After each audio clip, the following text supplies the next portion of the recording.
మాజీ మంత్రి సీదిరి అప్పలరాజు మాట్లాడుతున్నారు. ఇప్పుడు ఆ లైవ్ చూద్దాం. చంద్రబాబు గారు చేస్తున్నటువంటి ఈ సంప్రదాయమే ఈ రకమైనటువంటి దుష్ట సంప్రదాయం అనేకమైనటువంటి పరిణామాలకు దారితీసేటటువంటి ప్రమాదం ఉంది. నా ఉద్దేశం, ఆయన ఒక విత్తనం వేస్తున్నాడు, అది ఇంకా పెరుగుతుంది.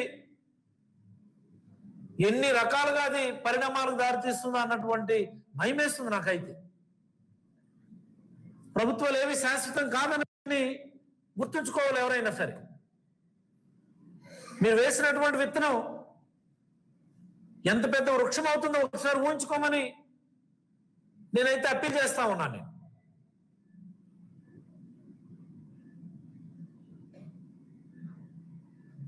ఈ మీడియా ట్రయల్ చూస్తుంటే ఎన్ని అబద్ధాలు ప్రచారం చేస్తుంటారండి. 30,000 కోట్ల దగ్గర మొదలుపెట్టి 2,000 కోట్ల దగ్గరికి తీసుకుని వచ్చారు ఈరోజు.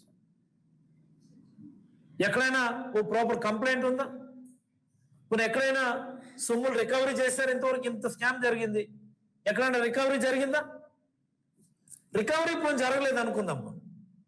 ఆ పర్టికులర్ డబ్బులతో ఇదిగో ఈ పెట్టుబడులు పెట్టారు, దీన్ని ఎలా డైవర్ట్ చేశారు అన్నటువంటి దానికి ఆధారాలు ఉన్నాయి ఎక్కడైనా? Is there any basis? Is there any proof?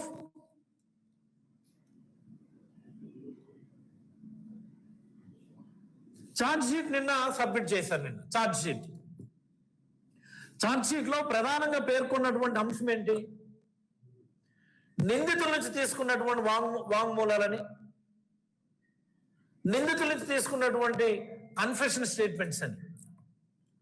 అందులో ప్రధానమైనటువంటి కన్ఫెషన్ స్టేట్మెంట్ ఈ బెవరేజ్ కార్పొరేషన్ ఏపీఎస్బిసిఎల్ ఎండి జగన్మోహన్ రెడ్డి గారు ఆయనలో ఉన్నటువంటి ఎండి వాసుదేవ్ రెడ్డి గారి స్టేట్మెంట్.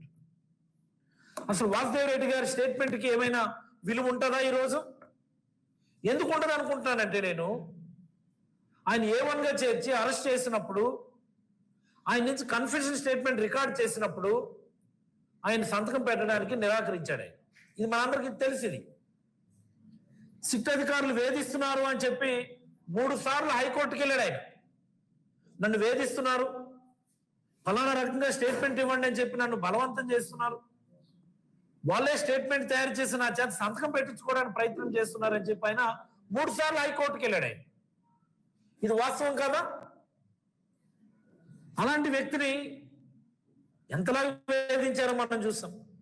వాళ్ళ ఫ్యామిలీ మెంబర్స్ని తీసుకొచ్చి స్టేషన్ తీసుకొచ్చి ఎలా వేధించారో మనందరం చూసాం. మనం ఆయన డెప్యుటేషన్ క్యాన్సిల్ చేసుకుంటే రిలీవ్ చేయకుండా ఆయన ఎలా ఇబ్బందులు పెట్టారో చూసాం మనం. చివరికి ఆయన కాంప్రమైజ్ అయ్యి సిట్ అధికారులు రాసినటువంటి కన్ఫెషన్ స్టేట్మెంట్ మీద ఆయన సంతకం పెట్టాడు. అలాంటి కన్ఫెషన్ స్టేట్మెంట్ కి ఏమైనా విలువ ఉంటుందండి?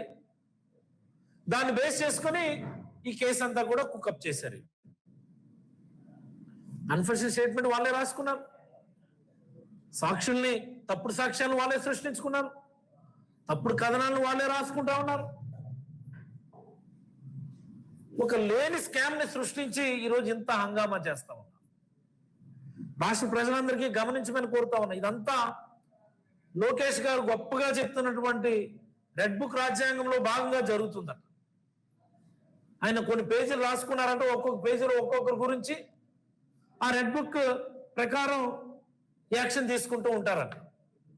ఇంత అరాచకమైనటువంటి మాటలు, ఇంత అరాచకమైనటువంటి పరిపాలన దేశంలో ఎక్కడ ఉండదని నేనైతే అభిప్రాయపడతా ఉన్నా.